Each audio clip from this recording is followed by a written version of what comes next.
बिस्मिल्लाहिर्रहमानिर्रहीम, अस्सलाम वालेकुम नाज़रीन। आप यूट्यूब चैनल देख रहे हैं, मैं इमरान खान हूँ।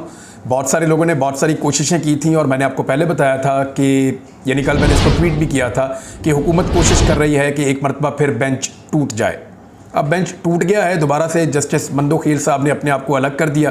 कैसे किया वो मैं आपको बताता हूँ, लेकिन नवाज शरीफ साहब अपनी ज़िंदगी में जब भी कभी फंसते हैं, जब भी कभी उन्हें सामना करना पड़ता है हालात का, तो वो कोशिश करते हैं कि पूरा का पूरा निज़ाम लपेट दिया जाए, तमाम इदारे तबाह हो जाएं, जितना मर्जी पाकिस्तान का नुकसान हो जाए, मेरा और मेरे ख़ानदान का नुकसान नहीं होना चाहिए।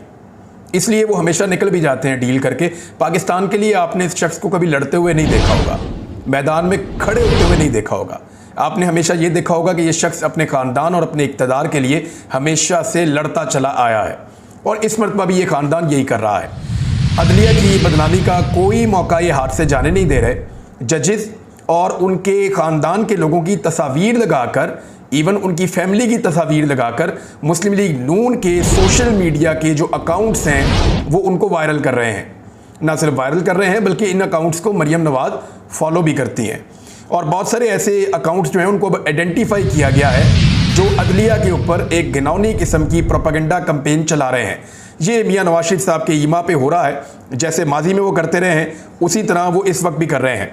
हुआ क्या actually supreme court of Pakistan में, ये बड़ी अहम खबरें हैं, मैं आपके साथ शेयर कर देता हूं। सबसे पहले तो ये है कि बेंच एक मरतबा फिर टूट गया।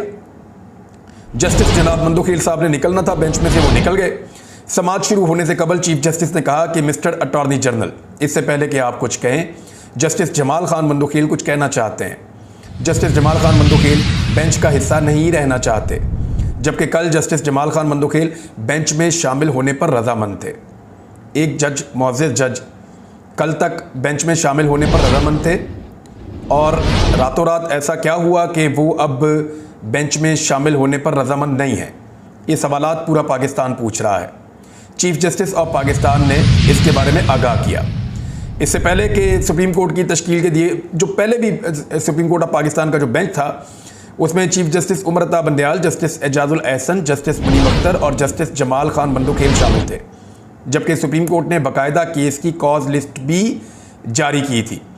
अच्छा, बेंच की तश्कील के बाद जस्टिस जमाल मंदोखील का इख्तलाफी नोट भी सामने आया था और काजी फ़ायद ईसा साहब के फैसले को उन्होंने कहा था कि ये उसकी तरफ तवज्जो दी जाए और ज़ेर तवज्जो लाने की उस फैसले को ज़रूरत है, ये कहा था जस्टिस जमाल खान मंदोखील ने। उन्होंने कहा मैं कल भी कुछ कहना चाह रहा था और मुझसे मुशावरत नहीं की गई, शायद मुझसे मशवरे की ज़रूरत नहीं थी या इससे कबल ये समझा नहीं किया। अल्लाह हमारे मुल्क की खैर करे और जो भी बेंच बने ऐसा फैसला हो जो सबको कबूल हो। अब ये जज साहब कह के तो वो जा रहे थे, हम सब आइन के पाबंद हैं और 15 के 15 जजेस आइन की पाबंद हैं। चीफ जस्टिस ने जस्टिस जमाल मंदोखील की बात को काटते हुए कहा कि थोड़ी देर में नए बेंच की तश्कील हम कर देंगे। जस्टिस जमाल खान मंदोखील की बात मुकम्मल हुए बगैर ही जजेस उठकर चले गए। कमला अदालत के अंदर जो 4 कुर्सियां थी उनको 3 कुर्सियों में बदल दिया गया और सियासी रहनुमा, वकला और सहाफ़ी कमरा अदालत के अंदर मौजूद रहे और जजेस की आमद का इंतज़ार फिर किया जाता रहा। बहरहाल ये एक लंबी कहानी है कि PMLN ने कैसे माजी में जजेस को इस्तेमाल किया, उनसे अपनी मर्ज़ी के काम निकलवाए और उसके बाद उन जजेस को किस तरह से नवाजते रहे। ये मैं थोड़ी सी आपको बता देता हूँ कि जस्टिस सईदुज़्ज़मान सिद्दीकी साहब आपको याद होंगे, ये नवाज शरीफ के खिलाफ तौहीन अदालत केस सुनने वाले चीफ जस्टिस सज्जाद अली शाह साहब की बरतरफी में इन्होंने बड़ा अहम किरदार अदा किया था। जस्टिस सईदुज़्ज़मान सिद्दीकी साहब, नून लीग ने उन्हें 2008 में अपना सदारती उम्मीदवार बनवा दिया था और नवंबर 2016 में गवर्नर सिंध भी इनको बना दिया गया था और ये बतौर गवर्नर सिंध इंतकाल फरमा गए।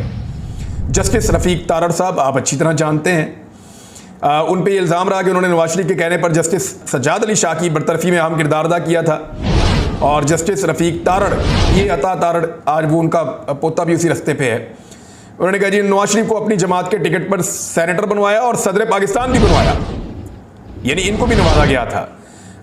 गिलगित बल्तिस्तान के जो चीफ जज थे राणा शमीम, नवाज शरीफ के दौर में गिलगित बल्तिस्तान में चीफ जज रहे हैं और इन्होंने एक झूठा हलफनामा भी नवाज शरीफ साहब के लिए जमा करवाया था और सामने आया था इनका। फिर उस पर इसको अदालत में बुलाया गया और अदालत के अंदर उन्होंने माफ़ी मांगी और माजरत की और उन्होंने कहा, उनके बेटे ने शरीफ ख़ानदान के साथ एतराफ़ किया कि हमारे बड़े अच्छे ताल्लुकात हैं और वो हमें बड़ा नवाजते रहे हैं।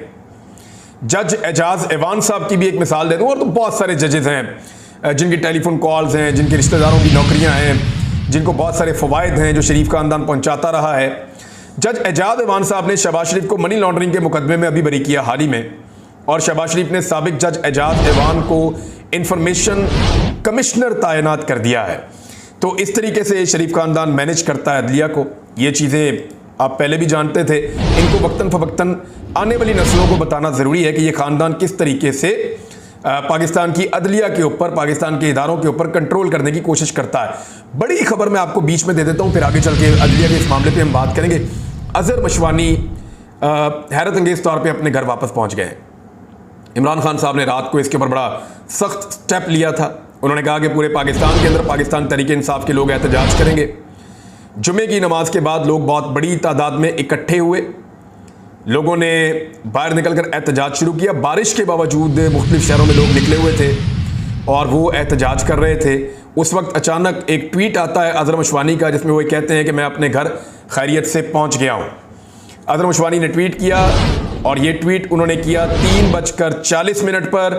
उसमें उन्होंने कहा कि अल्हम्दुलिल्लाह मैं अभी बखैर आफियत घर वापस पहुंच गया हूँ। इन 8 दिनों में आपकी दुआओं, काविशों और सपोर्ट ने ताउम्र के लिए हमें मकरूज़ कर दिया है। जज़ाकल्लाह। दुआ है कि हमारे दीगर असीर कारकुनान भी जल्द अपनी फैमिलीज़ के साथ अफ्तारी करेंगे। एक तो इन्होंने कंफर्म किया कि ये असीर थे, इनको कैद किया गया था, ये कंफर्म किया है और मैं खैर आफियत से घर पहुंच गया हूं। यानी वो बता रहे हैं कि उनको रखा गया था। किसी इदारे ने, याद रखिएगा, तस्लीम नहीं किया कि अजहर मशवानी को किसने अपने पास रखा था। वो किसके पास था वो खुद बता सकता है या इमरान खान साहब बताएंगे। अभी इंपॉर्टेंट ये है कि अजहर मशवानी इमरान खान को क्या बताता है और अजहर मशवानी को कहाँ रखा गया, उससे क्या डील करने की कोशिश की गई, क्या उससे कुछ हासिल करने की कोशिश की गई या उसको कुछ समझाने की कोशिश की गई। ये चीज़ें अभी कबल वक्त हैं। देखते हैं कि अजहर मशवानी की इमरान खान साहब से मुलाकात करवाई जाती है तो उसके बाद किस किस्म की खबरें सामने आती हैं। ये पब्लिक प्रेशर भी हो सकता है और इमरान खान साहब के लोगों को तोड़ने की ये कोशिश भी हो सकती है। अजहर मशवानी का 8-9 दिन के बाद घर वापस आ जाना उनके घर वालों के लिए तो एक अच्छी खबर है, लेकिन बहुत सारे लापता अफराद अब भी गायब हैं और उनकी फैमिलीज उनका इंतज़ार कर रही हैं। मैं उम्मीद करता हूं जैसे अजहर मशवानी वापस आ गया है वैसे ही वो बाकी लापता अफराद भी अपने ख़ानदानों से आकर मिल पाएंगे। ना सिर्फ मिल पाएंगे बल्कि आइंदा के लिए इंसानों को लापता करने का सिलसिला पाकिस्तान में ख़त्म हो जाएगा, क्योंकि किसी आइन में और कानून में इसकी कोई गुंजाइश नहीं है। अब आ जाए, ये तो एक अच्छी खबर थी, मैंने आपके साथ शेयर कर दी। अब आ जाए वापस अपनी असल खबर की तरफ कि अदालत के तरफ क्या चल रहा है और चलेगा क्या। अब 3 रुकनी बेंच है जी हमारे पास। इसमें एक चीफ जस्टिस ऑफ पाकिस्तान जनाब जस्टिस अता बंदयाल साहब, उमर अता बंदयाल साहब, और दूसरे जस्टिस इजाजुल हसन साहब, और तीसरे जस्टिस मुनीब अख्तर साहब। तो इस तरह ये 3 मुअज़्ज़िज़ जज साहिबान इस मामले को पीर वाले दिन सुबह 9:30 बजे दोबारा सुनना शुरू करेंगे। कोशिश की गई कि फुल कोर्ट बनाया जाए या फुल बेंच एक तश्कील दिया जाए, लेकिन इस मामले को रिजेक्ट कर दिया गया अदालत की जानिब से फ़िलहाल, और सुप्रीम कोर्ट ऑफ पाकिस्तान ने इसको रिजेक्ट किया, मुस्तरद किया कि फुल कोर्ट नहीं बनेगा। जो बेंच बना हुआ है वही इस मामले को आगे चलाएगा। चीफ जस्टिस ऑफ पाकिस्तान की सरबराही में जस्टिस एजाजुल हसन और जस्टिस मुनीब अख्तर पर मुश्तमिल सुप्रीम कोर्ट के 3 रुकनी बेंच ने पंजाब और खैबर पख्तूनख्वा इंतखाबात इल्तवा के खिलाफ इमरान खान की दरख्वास्त की समाअत की है। पाकिस्तान बार कौंसिल की फुल कोर्ट की इस्तदा जो है उन्होंने की, और उसमें फुल कोर्ट बनाए या कम अज़ कम फुल कोर्ट मीटिंग की जाए, जिसके ऊपर जो है वो मुस्तरद कर दी गई है दरख्वास्त। फ़िलहाल जजेस के आपस में ताल्लुकात अच्छे हैं, ये चीफ जस्टिस ऑफ पाकिस्तान ने कहा। उन्होंने कहा हम सोच रहे हैं जजेस के आपस में ताल्लुकात अच्छे हैं, बामी एतराफ़ और शाइस्ता गुफ्तगू पहले भी हुई, बाद में भी सियासी मामला सामने आए जिस पर मीडिया और प्रेस कॉन्फ्रेंसेस से तेल डाला गया। अदालत ने सारे मामले पर तहम्मुल का मुजाहरा किया है। कुछ लोग चंद जजेस पर तनकीद कर रहे हैं, कुछ लोग दूसरे जजेस पर तनकीद कर रहे हैं। हम इस मामले को भी देखेंगे। समाअत के बाद कुछ मुलाकातें करूंगा। तवक्को है कि पीर का सूरज अच्छी नवीद लेकर तुलू होगा। अटॉर्नी जनरल ने कहा कि अदालत से गुजारिश है कि पहले दर्जा हरारत कम करें। अच्छा, एक और चीज़ है, देखें, PMLN ने एक बड़ा प्रोपेगेंडा किया था कि चीफ जस्टिस ऑफ पाकिस्तान के ऊपर बहुत दबाव है, या तो फुल कोर्ट बना दें तो या फिर इस्तीफ़ा दे दें। अच्छा, ये एस्टेब्लिशमेंट की तरफ से भी एक मुतालबे के तौर पे सामने आ रहा है, क्योंकि कामरान खान साहब को कभी कभी एस्टेब्लिशमेंट अपने फ़ायदे के लिए इस्तेमाल कर लेती है या उनके ऊपर दबाव डालते हैं कि आप ये वाली बात करें, और भी कुछ सहाफ़ी उन पर भी करते हैं। और कामरान खान साहब ने जब ये बात की तो बहुत हैरत हुई पाकिस्तान में लोगों को कि आप ये क्या बात कर रहे हैं कि या तो आप फुल कोर्ट बनाएं तो या फिर आप मुस्ताफ़ी हो जाएं, यानी आप चीफ जस्टिस ऑफ पाकिस्तान को ऑप्शंस दे रहे हैं। ये ऑप्शंस जो है ये पाकिस्तान की एस्टेब्लिशमेंट और पाकिस्तान की हुकूमत की जानिब से इस किस्म की आ रही थी। इस्तीफे के लिए बहुत ज़्यादा र्यूमर्स चलाई गई लेकिन इस्तीफा नहीं आया, बड़ी मायूसी हुई है, गलत किस्म के ट्रेंड्स बनाए जा रहे हैं और इन ट्रेंड्स के ज़रिए से कोशिश की जा रही है कि अदलिया के ऊपर दबाव डाला जाए। अच्छा, अब अदलिया ने कहा क्या? उन्होंने कहा कि चीफ जस्टिस ने बताया कि जजेस को दफातर से निकालकर घरों में कैद किया गया था। मौजूदा हुआ कि जजेस वापस दफ्तर में आ गए। 90 की दहाई में कई बेहतरीन जजेस वापस नहीं आ सके। उन्होंने कहा मुशर्रफ ने जिन जजों को निकाला था वो वापस आ गए थे वकला तहरीक के नतीजे में, लेकिन जिन जजेस को नवाज शरीफ ने ख़राब किया था वो वापस नहीं आ सके 90 की दहाई वाले। आइन जमहूरियत को ज़िंदा रखना है। कल तक जेलों में रहने वाले आज असम्बली में तकारीर कर रहे हैं। इसकी वजह यह है कि वो आवाम के नुमाइंदे हैं। असम्बली की मुद्दत होती है और हाउस के सरबराह को तहलील का इख्तियार है। 90 दिन का वक्त अप्रैल में ख़त्म हो रहा है। चीफ जस्टिस ने रिमार्क्स दिए कि सदर ने 90 दिन की मुद्दत के 15 दिन बाद तारीख दी। सदर को इलेक्शन कमीशन ने हालात नहीं बताए थे। सदर को हालात से आगाह किया होता तो शायद वो 30 अप्रैल की तारीख ना आती। अदालत के सामने मसला 8 अक्टूबर की तारीख का है। अदालत को ठोस वजह बताएं या डायलॉग शुरू करें। हुकूमत को माजी भुलाना पड़ेगा। उन्होंने कहा एक फरीक पार्टी चेयरमैन की गारंटी दे रहा है, शायद हुकूमत को भी माजी भुलाना पड़ेगा। असम्बलियों की मुद्दत वैसे भी अगस्त में मुकम्मल हो रही है। अगर हुकूमत और अपोजिशन के मुज़ाकरात हों तो कुछ दिन वक्फा कर लें।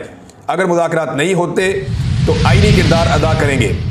अदालती फैसला बाइख्तियार होगा। ये हुकूमत और अपोजिशन अगर मिलकर, अदालत जो कहना चाह रही है, एक्चुअली जो चीज़ें जाती हुई नजर आ रही हैं वो ये है कि हुकूमत और अपोजिशन मिलकर तय कर ले कि इंतखाबात कब करवाने, बजट के बाद करवाने या बजट से पहले करवाने। अगर तो ये हुकूमत बज़िद है कि ये बजट देना चाहती है तो ठीक है, जून में बजट दे दे और अगस्त में इंतखाबात करवा दे। कोई एक टाइम तय कर ले और सुप्रीम कोर्ट ऑफ पाकिस्तान को वो तारीख बता दे, सितंबर में, अगस्त में, अक्टूबर में, जब भी इंतखाबात करवाने हैं वो एक तारीख कर लें। अदरवाइज फिर सुप्रीम कोर्ट ऑफ पाकिस्तान आइन के मुताबिक फैसला करेगी और आइन कहता है कि 90 दिन के अंदर इंतखाबात करवाए जाए, इसके अलावा नहीं हो सकता। चीफ जस्टिस ने कहा कि आपको किसने कहा कि 2 जजेस बेंच से अलग हुए थे? अदालत का 27 फरवरी का हुक्म पढ़े, इसमें कहां लिखा है मामला चीफ जस्टिस को बेंच की असरे 9 तश्कील के लिए भेजा गया था। चाहता तो तमाम जजेस को भी तब्दील कर सकता था। अगर आप वही करना चाहते हैं जिससे मसला बना तो हमारी प्राइवेसी में मुदाखलत होगी। समाअत रोकने वाला हुक्म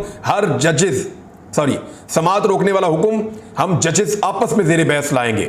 आप दर्जा हरारत कम करने वाली ऑप्शन पर ही रहे, जल्द ही इन मामलात को सुलझा देंगे। अच्छा, फुल कोर्ट मेरे जहन में था, चीफ जस्टिस ने यह भी बताया।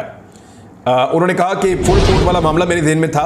एक बात यह है कि मामूल के मुकदमात मुतासिर ना हो, बाद औक़ात तमाम जजेस दस्तयाब भी नहीं होते।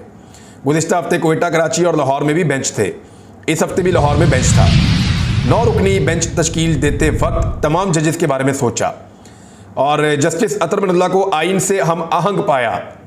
Justice Mansoor Ali Shah, justice Yahya Afridi, justice Munib Akhtar आइन के माहिर हैं। जस्टिस एजाजुल एहसन भी आइन के माहिर हैं। आप पूछ सकते हैं जस्टिस मज़ाहिर अली नकवी क्यों शामिल किए गए? जस्टिस मज़ाहिर अली नकवी को शामिल करना खामोश पैगाम देना था।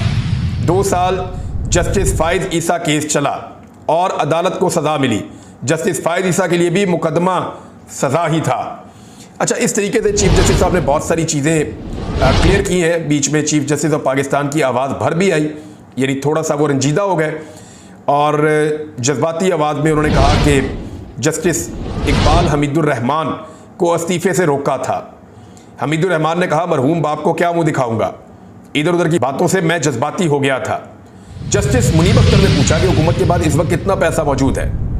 यानी अब मामला आ गया है यहाँ पे कि हुकूमत कहती है हमारे पास पैसे नहीं है, दहशतगर्दी की भी बात करते हैं। तो उसमें कुछ ऑब्जर्वेशंस मैं आपके सामने रख देता हूँ जो सुप्रीम कोर्ट ऑफ पाकिस्तान से आ रही हैं। एक तो ये, जो इदारा इलेक्शन कमीशन को मावनत नहीं करेगा उसके फिर नताइज भुगतने होंगे। ये तय है कि इलेक्शन तो होने हैं, कब इलेक्शन कराने हैं ये तय करना बाकी है, चीफ जस्टिस उमर अता बंदयाल साहब ने कहा। यानी तमाम इदारों के लिए ये जिम्मेदारी है कि वो इलेक्शन कमीशन के साथ ताउन करेंगे, चाहे फौज है, चाहे अदलिया है, चाहे दीगर इदारे हैं, चाहे ब्यूरोक्रेसी है, चाहे हुकूमत को फंड्स देने हैं, महकमा खजाना है, सबको ताउन करना है इलेक्शन कमीशन ऑफ पाकिस्तान के साथ। और जो नहीं करेगा फिर उसको नताइज भुगतना पड़ेंगे। अगर फौज इलेक्शन में सिक्योरिटी की जिम्मेदारियां अदा नहीं करेगी तो सुप्रीम कोर्ट फौज को ड्यूटी देने के लिए तलब कर सकती है। जस्टिस मुनीब अख्तर ने ये रिमार्क्स दिए हैं। लगता है अटॉर्नी जनरल के पास मजीद कुछ कहने के लिए नहीं है। चीफ जस्टिस ऑफ पाकिस्तान ने बीच में ये भी रिमार्क्स दिए, इलेक्शन कराना वफाकी हुकूमत की जिम्मेदारी है, हमें हुकूमत की मुश्किलात का अंदाज़ा है, 90 रोज़ के अंदर इलेक्शन नहीं कराए जा सके क्योंकि पहले भी टाइम जो है वो 15 दिन आगे का दिया गया था। सिर्फ ये देखना है कि मजीद कितने दिन दरकार होंगे। बहरहाल मामला जो है वो इंतखाबात की तरफ जा रहा है नाज़रीन, और इंतखाबात ही करवाने पड़ेंगे। इमरान खान साहब ने यहाँ पे कुछ स्टेटमेंट दिए हैं, वो स्टेटमेंट मैं आपके सामने रख देता हूँ, फिर अगले व्लॉग में बहुत कुछ इंपॉर्टेंट चीज़ें मुझे आपको बतानी है। इमरान खान ने कहा कि नून लीग ने जैसे 1997 में नवाज शरीफ के खिलाफ तौहीन अदालत की दरखास्त पर समाअत करने वाले चीफ जस्टिस सज्जाद अली शाह पर हमले के लिए सुप्रीम कोर्ट पर धावा बोला, वैसे ही एक मरतबा फिर ये सुप्रीम कोर्ट और चीफ जस्टिस को धमका रही है क्योंकि इंतखाबात से खौफजदा है। उन्होंने कहा, मैं चाहता हूं कि जरूरत पड़ने पर पूरी कौम आइन, जमहूरियत और कानून की हुक्मरानी के दिफा के लिए सड़कों पर निकलने के लिए तैयार रहे। अब मुझे ऐसा लगता है कि जिस तरह एक वकला की तहरीक चली थी, उस किस्म की एक तहरीक शायद इमरान खान के दिमाग में चल रही है। अब इस बहरान से और एक नई तहरीक से अगर लोग बचना चाहते हैं तो फिर अदालतों को उनका काम करने दीजिए। आइन और कानून ही एक ऐसी चीज़ है जो पाकिस्तान को बहरान से और आने वाली तहरीकों से बचा सकता है, वरना पाकिस्तान की आवाम को तहरीक चलाकर अदलिया की बहाली के लिए एक मरतबा फिर काम करना पड़ेगा। उन्होंने मजीद कहा कि मेरी अपनी वकला बरादरी से खुसूसी अपील है कि आईने पाकिस्तान और कानून की हुक्मरानी के तहफ़्फ़ुज़ के लिए इसी तरह आगे बढ़कर किरदार अदा करें जैसा उन्होंने 2007 में जो वकला की तहरीक शुरू हुई थी उसमें अदा किया था। तो ये जी इमरान खान साहब की बातें। अब तक के लिए इतने ही। अपना ख्याल रखिएगा, अपने इस चैनल का भी। अगले व्लॉग में इंपॉर्टेंट चीज़ें हैं। अल्लाह हाफ़िज़।